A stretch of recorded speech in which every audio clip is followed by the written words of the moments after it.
নমস্কার। আজকে আমরা রয়েছি পুনে শহরে, আর আজকে আমরা ঘুরে দেখব পুনে শহরের এক অন্যতম ঐতিহ্যপূর্ণ স্থান, যার নাম হলো শনিবার ওয়াড়া। মারাঠিতে এই ওয়াড়া শব্দের অর্থ হলো মহল। এই যে মহলটা দেখতে পাচ্ছেন, এটা হলো পেশোয়াদের মহল। এবার বলি, পেশোয়া কারা?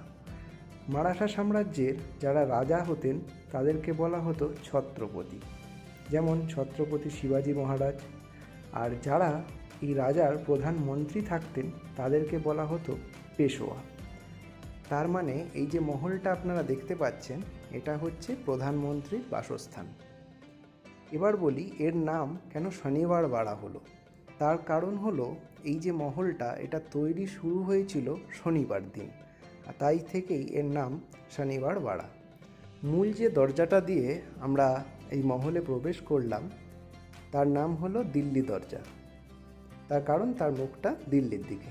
এছাড়াও আরও 6টা দরজা রয়েছে, যেমন গণেশ দরজা, মস্তানি দরজা, নারায়ণ দরজা ইত্যাদি। এই যে প্যালেসটা, এটা কিন্তু ভারতের অন্যতম হন্টেড প্যালেস। তার কারণ এখানেই খুন করা হয়েছিল এক পেশোয়াকে, যার বয়স ছিল মাত্র 17 বছর। আসুন এবার সেই গল্পটা বলি। পেশোয়াদের মধ্যে সবথেকে শক্তিশালী এবং পরাক্রমশালী পেশোয়া ছিলেন প্রথম বাজিরাও। এই প্রথম বাজিরাওয়ের 2জন স্ত্রী ছিলেন, একজনের নাম কাশীবাই আর একজনের নাম মস্তানি, যাদেরকে নিয়েই বাজিরাও মস্তানি সিনেমাটা।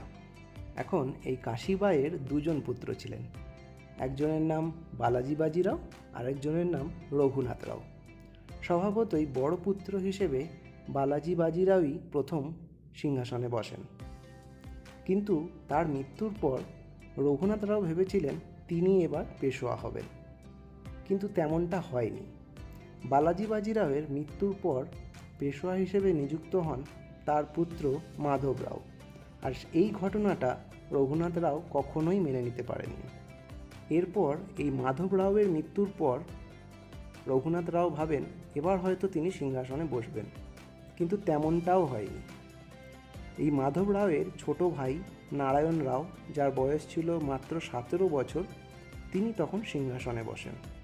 আর এই ঘটনাটা রঘুনাথ রাও এবং তার স্ত্রী কোনোভাবেই মেনে নিতে পারেননি, এবং তারা ষড়যন্ত্র করে এই মহলের মধ্যেই খুন করেন নারায়ণ রাওকে। আর সেই থেকেই এই যে মহলটা, এটা অভিশপ্ত মহল হিসেবে পরিণত হয়।